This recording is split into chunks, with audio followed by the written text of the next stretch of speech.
Hey guys, today we're going to be talking about basic sentence structure in English.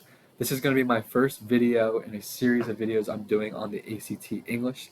So, why are we talking about basic sentence structure? Well, you're not going to really get many questions about basic sentence structure directly on the ACT English section, but it's an important concept to understand so that you understand more complicated concepts later down the line.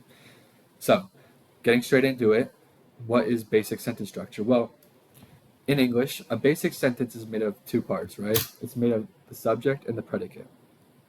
Now, what are the subject and the predicate, right? The subject is the who or what of the sentence. The predicate is what about the subject, and that usually includes the main verb. So, pretty easy to understand. So, let's get into an example here. So, for example, we have the man walks, right? What's the subject of the sentence? We have the man, right? That's the person or thing doing the action. So, that's going to be the subject of the sentence. And then what about the man? Well, the man walks, right? So, like I said, the predicate is usually going to include the main verb, and here walks is the verb. So we have the predicate. So that was a very simple example. Sorry for my bad handwriting here, but very simple example there. So what about the man with the hat walks down the street? So it's just kind of a play on the first sentence here, right? But what's the subject? Well, it's the who or what of the sentence, right? So the man with the hat, in this case, the man with the hat is the subject of the sentence. And the predicate. So what about the subject? Well, the man with the hat walks down the street. So the walks down the street part would be the predicate. So you can see here it includes the main verb, right? Should probably put this in a different color, but put that. Say here, main verb. But the predicate doesn't necessarily have to be the main verb. It includes the main verb, but it isn't necessarily the main verb.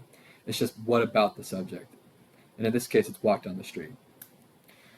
So this kind of brings us to the idea of what an independent clause is. An independent clause is basically what you just saw there. It's a subject and a predicate. It's a simple sentence that can stand by itself.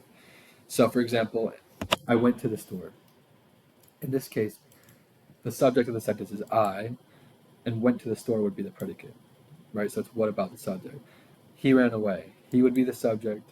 Ran away would be the predicate. Whoops. They're going home. They would be the subject. Are going home would be the predicate, right? So this is an important concept to understand, right? Because sometimes in our next video we're going to talk about sentence fragments, and that's a sentence fragment is what happens when you're missing either the subject or the predicate of the sentence.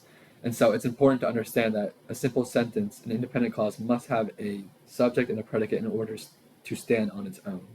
If you don't have that subject, you don't have that predicate, you can't just put a period at the end of the sentence. It's got to have something else with it. So anyway, that's going to conclude our first video. If you found this video helpful, hit the subscribe button. Look out for our next videos that are coming out. And yeah, have a good one.